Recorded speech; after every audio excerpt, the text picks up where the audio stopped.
There's war that breaks out in the heavenly realm all around Daniel because Daniel is part of the kingdom of Persia. And as he's there, there's a power over Persia, a demonic power, a devil over Persia. And as Gabriel comes to move in, amen, to give this message, or whatever this angel is, comes to give this message to Daniel, amen, the prince of Persia begins to withstand them, amen. And he's got to go back and get Michael, and Michael's got to come.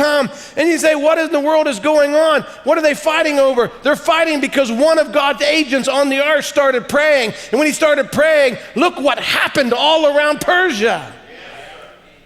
You talk about forces that are moving, mighty, powerful forces that are moving. This angel of the Lord coming to bring a revelation. Michael, the great prince, coming in, amen, to open up a way for him to get through. This isn't trivial. This isn't tiny. This isn't some little thing that's happening. Amen. The whole heavens are moving. Amen. The powers of heaven are beginning to shake and move because Daniel wants to know what's going to happen at the end time. What do you think's happening now at this end time revelation that's coming to God's seat? You think the heavens aren't shaking? You think there's not battles going on all over the place? Friends, we've got to break the amnesia and open our spiritual eyes and see that the whole warfare is raging over this revelation in the end time. Because there's a people that say, I want the word. Amen, I want to break amnesia. I want to know the truth. I want to know you, God. I want to come back to my position. I want to come back to where I fell from. I want to come back to the right thing.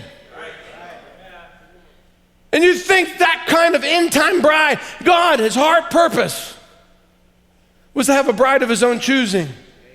And you think when that bride is moving up in the revelation and praying for revelation, amen, and getting serious with God about the word, you don't think there's anything happening. Amen. For 21 days, Daniel didn't think anything was happening, but it didn't matter what he could see. What he couldn't see was a lot of action.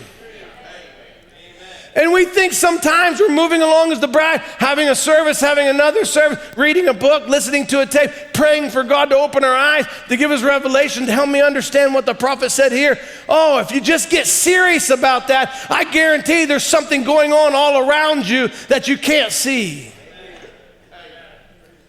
It's moving forces, opening doors. You say, well, I want more revelation. Get serious about more revelation, and God will send forces, mighty angels, to penetrate the darkness, to open up a path so that an angel of the Lord can come and bring you a revelation.